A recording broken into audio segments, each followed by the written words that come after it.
The Galactic Concordat had known peace for 10,000 years. 12 species lived together in harmony across 1,000 worlds. They had cured every disease. They had ended hunger and poverty. They had built cities that floated in the clouds and ships that sailed between the stars. War was something they read about in old history books. Violence was a sickness that their doctors treated with kindness and medicine. Ambassador Velthara of the Sindari stood on the observation deck of her ship and watched her homeworld. Burned out, she was a beautiful creature by the standards of her people. Her skin glowed with soft blue light, and her 4 eyes could see colors that other species could not imagine. She had spent 200 years as a diplomat, talking to different species, solving problems with words and patience. She had never seen death before today. Now she watched as massive black ships moved across the sky of her world. They were ugly things, covered in spikes and strange organic growths. They looked like something from a nightmare. From their bellies, they dropped pods that crashed into cities and released horrors that her mind could not fully understand. The Void Reapers had come. No one knew where they came from. They appeared at the edge of the galaxy 3 years ago and began their slow march inward. They did not want to talk. They did not want to trade. They did not want peace. They wanted only one thing: to consume. They ate entire civilizations. They harvested billions of living creatures for food and fuel. They turned beautiful worlds into dead rocks floating in space. The Concordat had tried everything. They sent their best diplomats to speak with the Reapers. The Reapers ate them. They sent gifts of art and technology. The Reapers destroyed them. They tried to run, to hide, to surrender. Nothing worked. The Void Reapers were not interested in anything except feeding. Velthara watched as another city disappeared under a wave of dark creatures. She could hear the screams through the communication channels. Millions of her people were dying, and she could do nothing to stop it.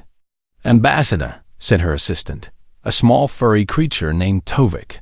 His voice was shaking with fear. "The defense fleet has been destroyed. All 47 ships. They lasted less than an hour." Velthara closed her 4 eyes. The defense fleet had been the pride of the Sindari people. Beautiful silver ships with weapons that had never been fired in anger. The crews had trained for ceremonies and parades, not for battle. Against the Void Reapers, they had been like children fighting against monsters. "What do we do now?" Tovik asked. "Where do we go?" Velthara did not have an answer. The Concordat had no military. They had forgotten how to fight thousands of years ago. They had believed that the universe was a peaceful place, that intelligent species would always choose cooperation over conflict. They had been wrong. She walked to the communication console and began to type. Her fingers moved slowly as she composed a message. It was a simple message, a cry for help sent out to every corner of the galaxy. She did not know if anyone would hear it. She did not know if anyone who heard it would care. But she had to try. "To any species who receives this message," she said out loud as she typed, "we are the Galactic Concordat. We are 12 species who have lived in peace for 10,000 years. We are scholars and artists. We are healers and builders. We are not warriors. We do not know how to fight." She paused and looked out the window at her burning world. "A great evil has come to our galaxy. They call themselves the Void Reapers. They consume everything in their path. They show no mercy. They accept no surrender. We have tried to reason with them. We have tried to flee from them. Nothing has worked. They will not stop until they have eaten every living thing in the galaxy." Tears began to fall from her 4 eyes. The blue light of her skin flickered with grief. "We are begging the stars for help. We are praying for angels. We are asking for any kind and powerful species to come to our aid. Please, if there is anyone out there who can help us, Please come. We will give you anything. We will do anything. Just please, save us from this darkness." She sent the message. It flew out into the void at the speed of light, spreading in all directions like ripples on a pond. She did not expect an answer. The galaxy was vast, and the Concordat had explored only a small part of it. There could be no one out there. Or there could be species who heard her message and simply did not care. Velthara sat down and waited for death. 3 days passed. Her ship drifted through space, hiding behind a gas giant while the Void Reapers finished consuming her homeworld. She watched through telescopes as the last cities fell. She listened to the final transmissions of her people as they died. She stopped eating. She stopped sleeping. She simply waited. On the 4th day, a signal came. It came from a small yellow star in a distant arm of the galaxy, a region that the Concordat had never explored. The signal was simple and crude, nothing like the elegant communications of the Concordat. But the words were clear. "This is Admiral Marcus Cole of the United Earth Navy. We received your message. We are coming to help." Velthara stared at the message for a long time. She had never heard of Earth. She had never heard of humans. The Concordat's records showed nothing about this species. They were complete unknowns. "How far away are they?" she asked Tovik. 6 months at standard travel speeds, Tovik replied. "But Ambassador, they claim they can arrive in 2 weeks." "That is impossible," Velthara said. "No ship can travel that fast." "They say they can," Tovik said. "They say they are bringing a fleet. They say—" He paused and looked at the message again. "They say they are bringing war." Velthara did not understand what that meant. War was an ancient word, something from the time before the Concordat. She knew the definition, but she did not truly understand it. "Tell them we are grateful," she said. "Tell them we will meet them at the coordinates they specify. Tell them—" She stopped. She did not know what else to say. She had prayed for angels. Something had answered. She could only hope that it would be enough. "Tell them to hurry," she said finally. "Tell them we are dying." The message was sent. And somewhere in the dark between the stars, something ancient and terrible began to move. It was not an angel. It was something else entirely. Something that the galaxy had never seen before. Humanity was coming. The human fleet arrived exactly when they said they would.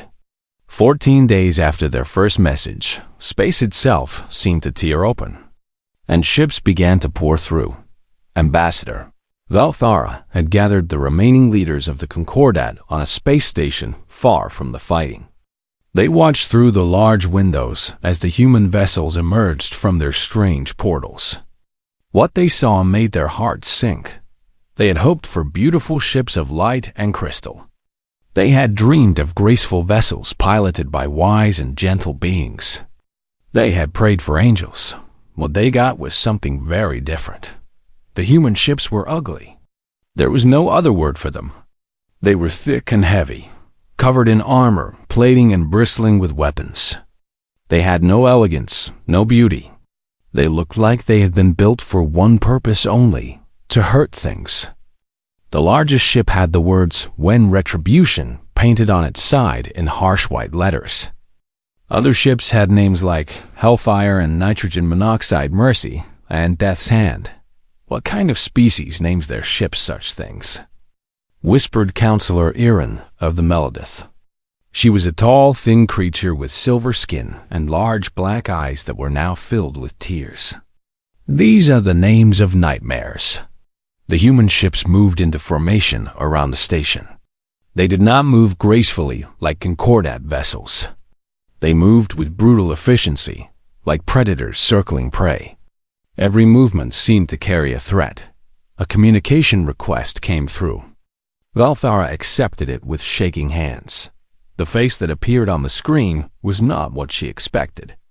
She had studied the brief data they had on humans during the 2 weeks of waiting. She knew they were small creatures, similar in shape to several concordat species. She knew they had soft bodies and short lives. But she had not expected this. The human who appeared on screen was old by their standards. His hair was gray, and his face was covered in lines and scars. One of his eyes was slightly different from the other, a replacement made of metal and glass. He wore a dark uniform decorated with symbols she did not understand. But it was his eyes that truly frightened her. They were cold, hard. They were the eyes of something dangerous.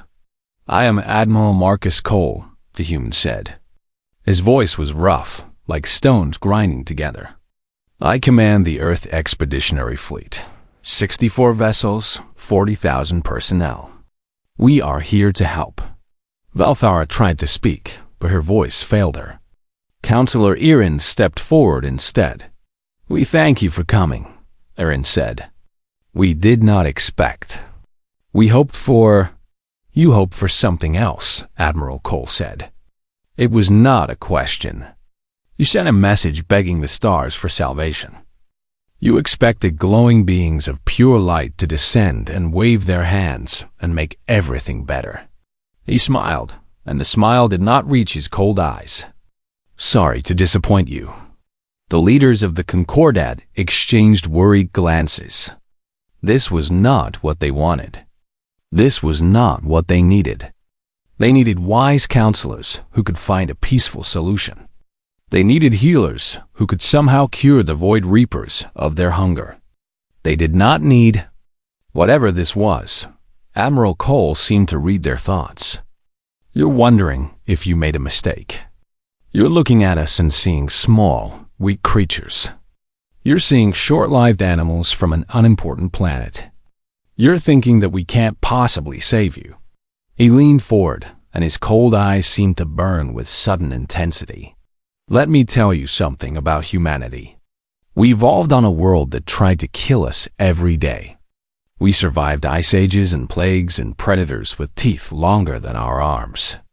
We killed each other in numbers that would make your minds break. We split the atom and nearly destroyed ourselves.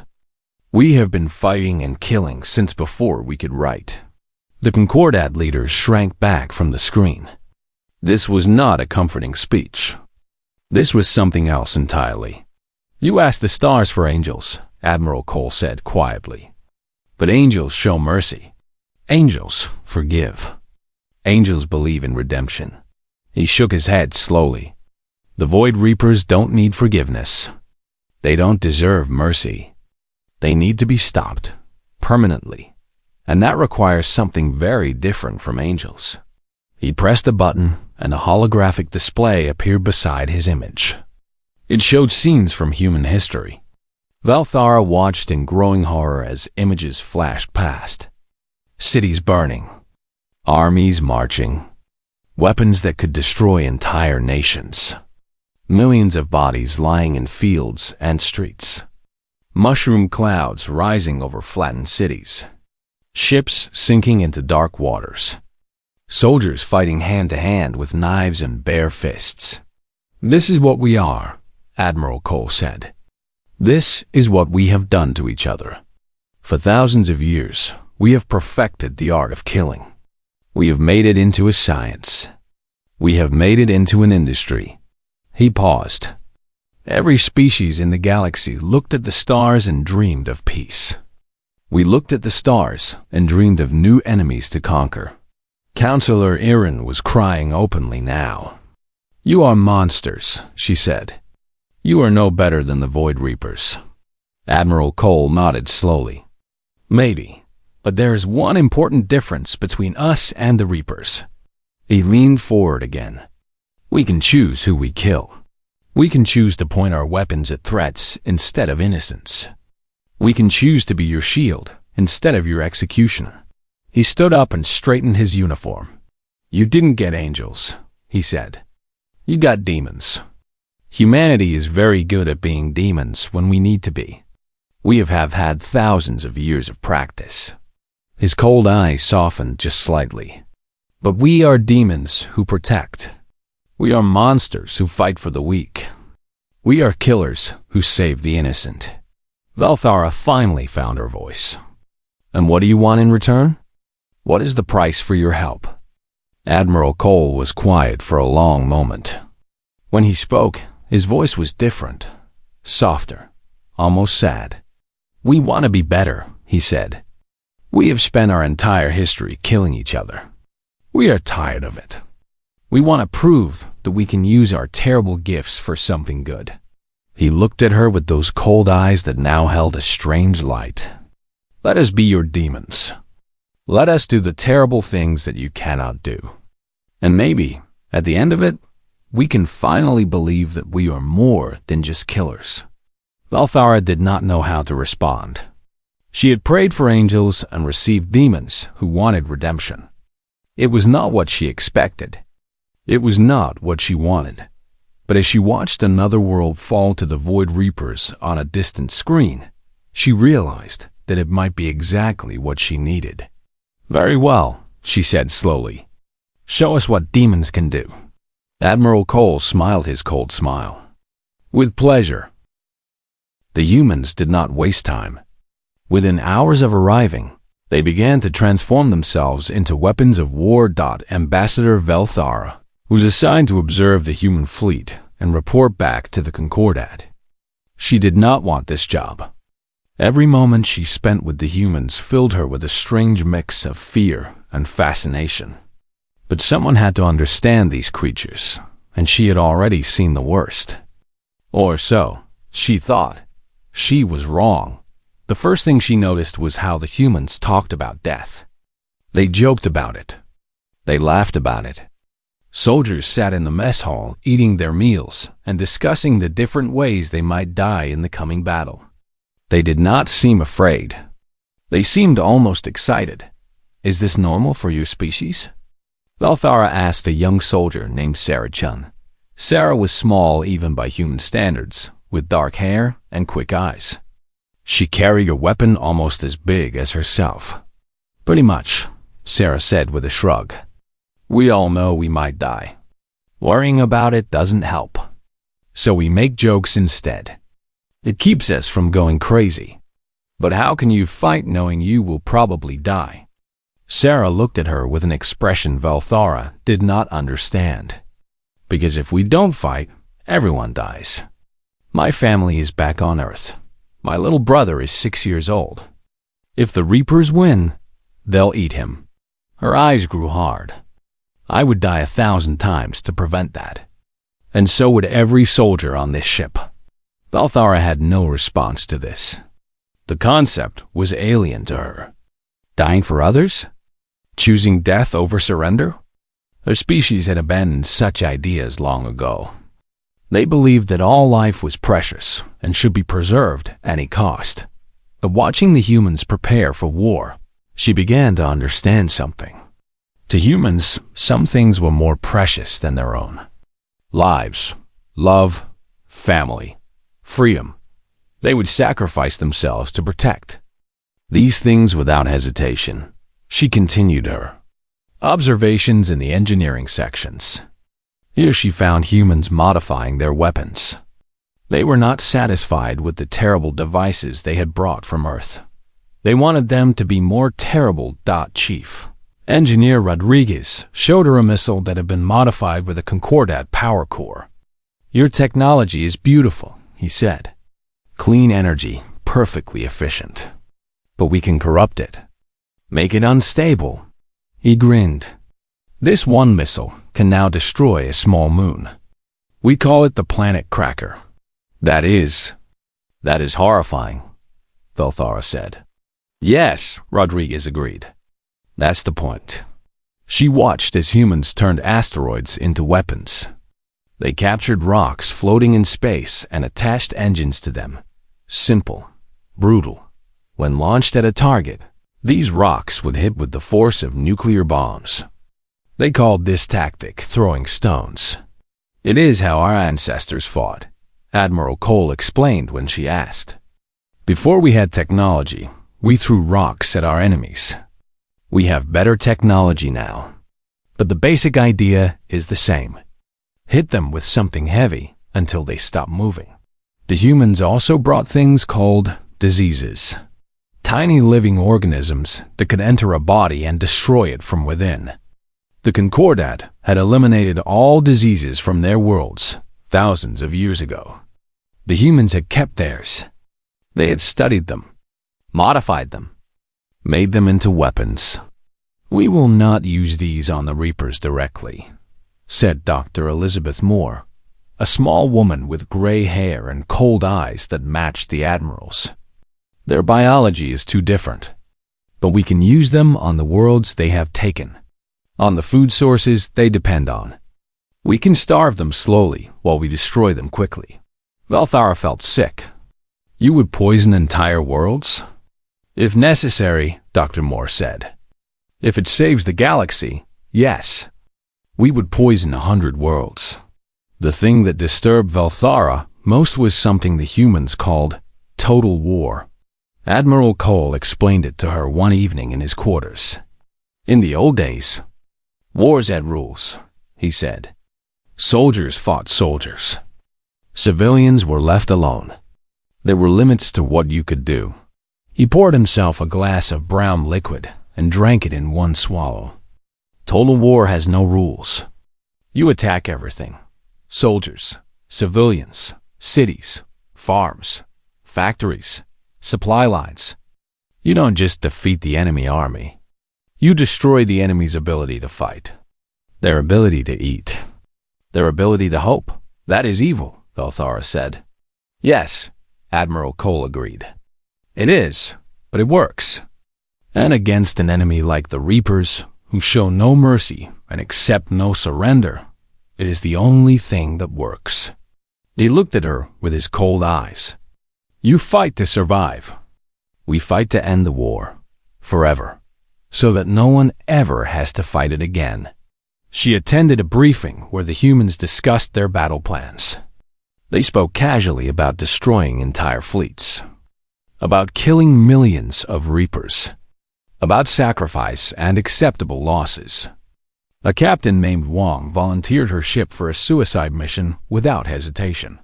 "My crew understands," Captain Wong said. "We will take out their command ship. It will cost us our lives, but it will save thousands of your worlds. You are just accepting death?" Velthara asked. Captain Wong smiled. It was a peaceful smile, not a cold one. "Ambassador, I have a daughter on Earth. She is 4 years old. If I die tomorrow, she will grow up in a galaxy free from the Reapers. That is a trade I am happy to make." Velthara left the briefing and found a quiet corner of the ship. She sat there for a long time, trying to understand what she had seen. The humans were monsters. They were killers without equal.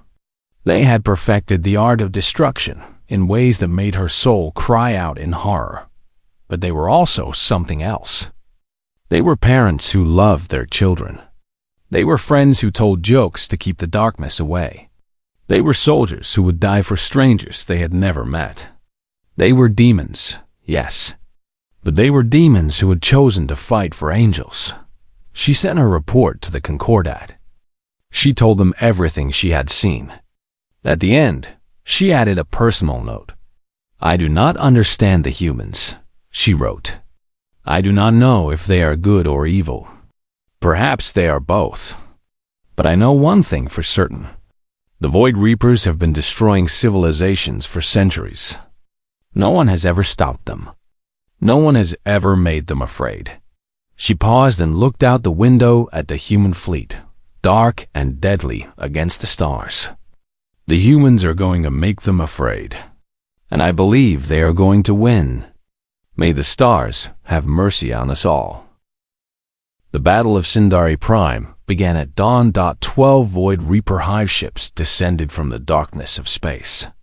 They were massive things, each one the size of a small moon. Their surfaces crawled with organic machinery and pulsed with sickly green light. They had destroyed hundreds of worlds. They had consumed trillions of lives. They had never known defeat. Against them stood 40 human ships and what remained of the Concordat fleet. By any reasonable calculation, it was hopeless. The Reapers had more ships, more weapons, more soldiers. The mathematical models predicted that the battle would last 3 hours at most before the humans were completely destroyed. The mathematical models were wrong. Admiral Cole stood on the bridge of the UN Retribution and watched the enemy approach. His face showed no fear. His hands were steady on the armrests of his command chair. "All ships," he said into the communication system. "You know what we are facing. You know what the odds are. I'm not going to lie to you and tell you we will all survive. Most of us will die today." He paused and looked at the faces of his crew. Young faces, old faces, scared faces, determined faces. "But we are not fighting to survive," he continued. "We are fighting to save 10 billion innocent people on that planet below us. We are fighting to stop monsters who have terrorized this galaxy for centuries. We are fighting because someone has to, and we are the only ones crazy enough to do it." A strange sound filled the bridge. It took Velthara a moment to realize what it was. The humans were laughing. They were about to die, and they were laughing. "The Concordat species think we are demons," Admiral Cole said. "They are right. Today, we show the Void Reapers what demons can do. All ships, attack formation. Let's give these monsters a taste of human hospitality." The battle began. The first wave of human ships accelerated toward the Reaper fleet at impossible speeds. Their engines burned so hot that the ships themselves began to glow. They were moving too fast.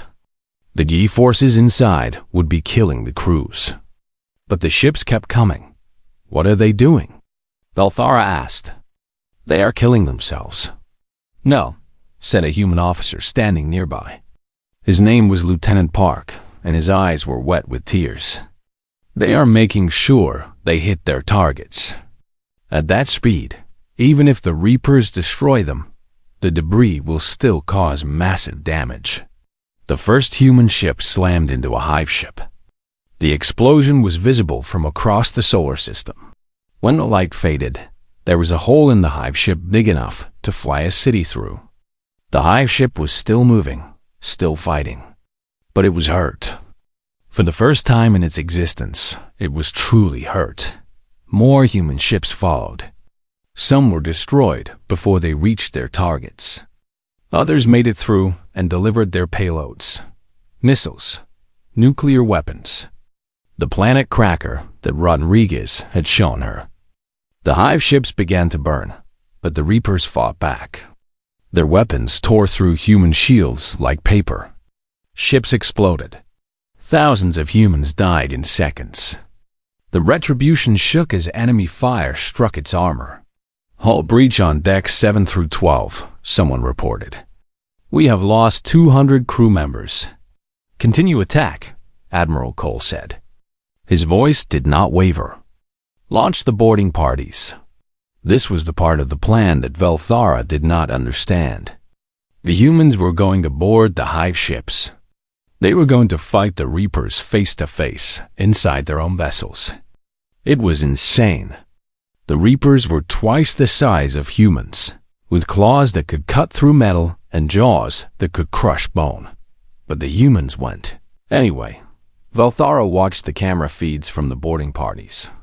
She saw soldiers in heavy armor cutting through the walls of hive ships with plasma torches. She saw them fighting through corridors filled with Reaper soldiers. The Reapers were terrifying, but the humans did not run. They fought with guns and grenades and knives. When their weapons failed, they fought with their hands. She saw a soldier named Martinez get his arm torn off by a Reaper. He picked up his fallen weapon with his other hand and kept shooting until he died. She saw a medic named Johnson use her own body as a shield to protect a wounded comrade. She saw soldiers fighting back to back, screaming defiance at monsters 3 times their size. And she saw something else. She saw the Reapers hesitate. For the first time in their existence, they faced an enemy that did not run. An enemy that kept coming no matter how many were killed. An enemy that seemed to welcome death. The Reapers began to feel fear. Admiral Cole led the boarding party on the largest hive ship, the one called the Consuming Hunger. Valthara watched through his helmet camera as he fought his way toward the center of the ship. His team started with 50 soldiers. By the time they reached the Reaper Queen, only 7 remained. The Queen was massive. She filled an entire chamber, her body connected to the ship itself by thousands of organic cables. She was the brain of the hive ship. Without her, it could not function. "Human?" the Queen said. Her voice was like breaking glass.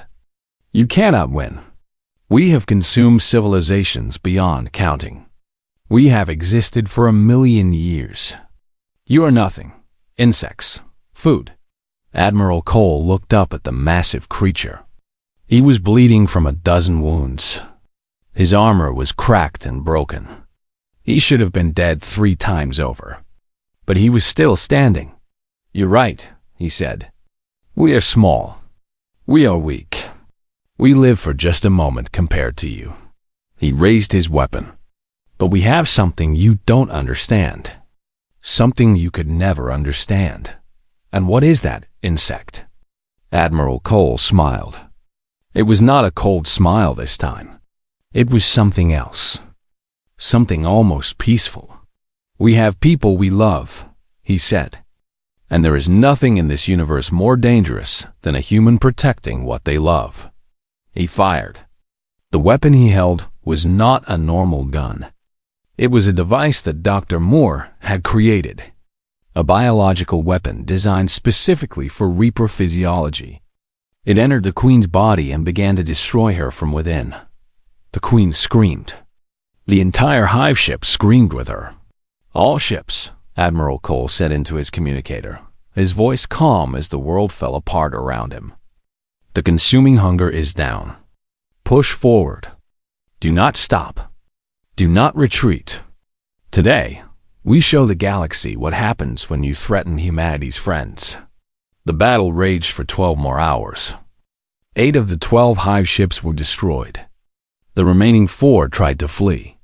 They broadcast a message to all Void Reapers across the galaxy. "Stay away," the message said. "Stay away from this place. The demons guard it now." When the battle ended, 27 human ships had been destroyed. 18,000 humans had died.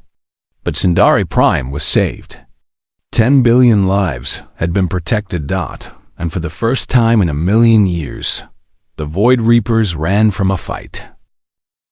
3 days after the battle, Ambassador Velthara went looking for Admiral Cole.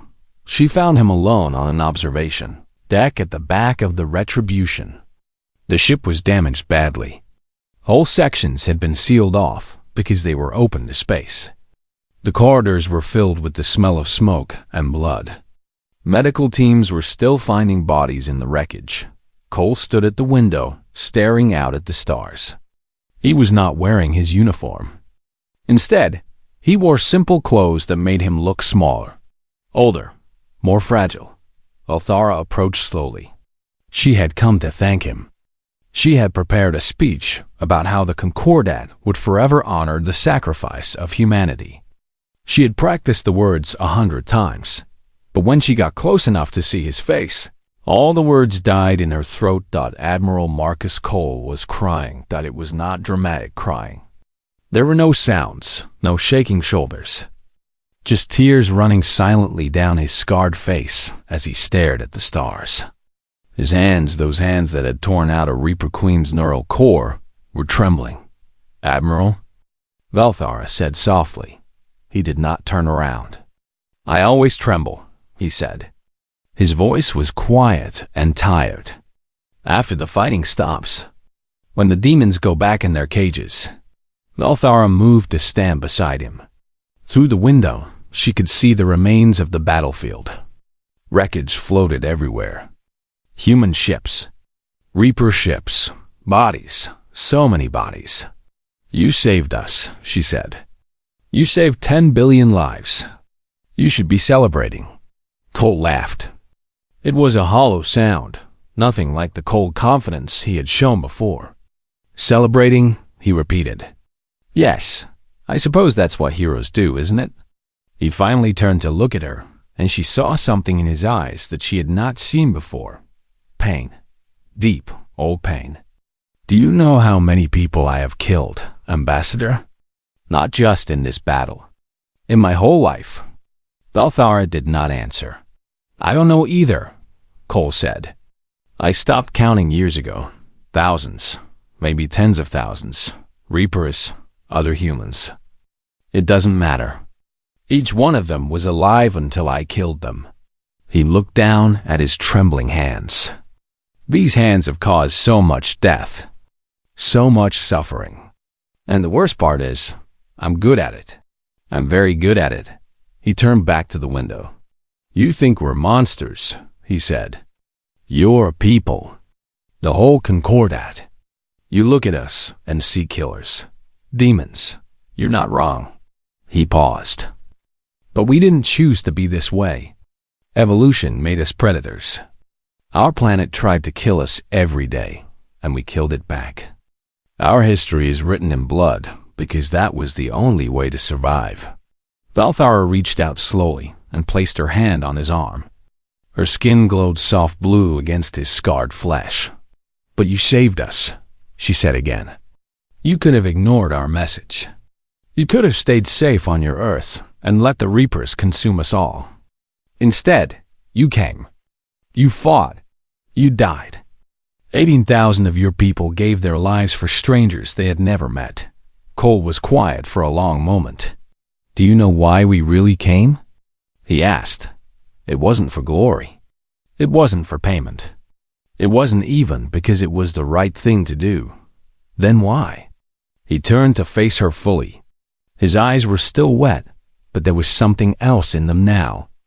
Something bright and fierce. Because we hate what we are, he said.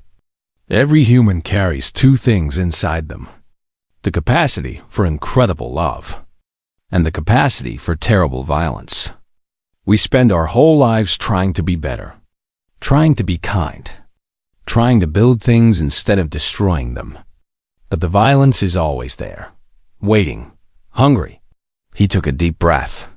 When we heard your message, begging for help against monsters who were eating your children, something woke up inside us. Not just the violence, something else.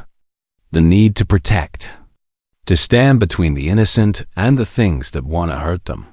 He smiled, and this time it was a real smile. Tired and sad, but real. We came because we wanted to prove that our demons could be used for something good. That all this killing we're so good at could actually save people instead of just destroying them. Balthara felt tears forming in her own 4 eyes. You're not monsters, she said softly. Monsters don't cry. Monsters don't feel guilt. Monsters don't hate themselves for doing terrible things. Then what are we? She thought about everything she had seen. The jokes before battle. The soldiers who volunteered for suicide missions. The parents who died so their children could live. The admiral who killed a queen and then wept alone in the dark. You are broken creatures, she said finally. Broken by your history. Broken by your nature. But you take that brokenness and you turn it into strength. You turn your demons into guardians. You turn your hatred into love. She squeezed his arm gently. You are the most terrifying species in the galaxy. And also the most beautiful. Cole stared at her for a long moment. Then he laughed. A real laugh this time, with warmth in it. Beautiful, he repeated. Nobody has ever called humanity beautiful before. Then they were not looking closely enough. They stood together in silence, watching the stars.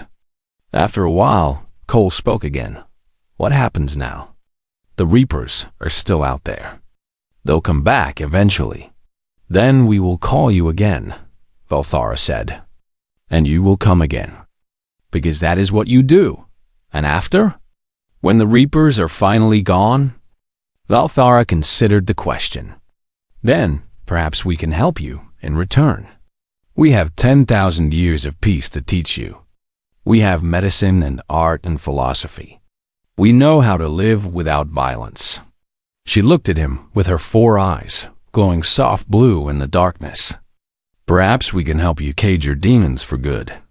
Cole smiled. I would like that, he said. I would like to live in a universe where we don't need demons anymore. Then let us build that universe together. Angels and demons, side by side. She extended her hand in the human gesture she had learned.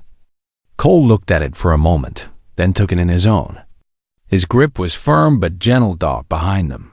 Through the window, the first light of Sindari's sun began to rise over the planet they had saved. 10 billion people were waking up to a new day. They were alive because demons had chosen to protect them, because monsters had chosen to love. The galaxy had prayed for angels. It had received something far more powerful. Broken creatures who turned their darkness into light, who paid the price in their own souls so that others could live. And in that moment, watching the sunrise with a demon who wept for the violence he carried, Ambassador Valthara understood something important. Perhaps that was the most angelic thing of all.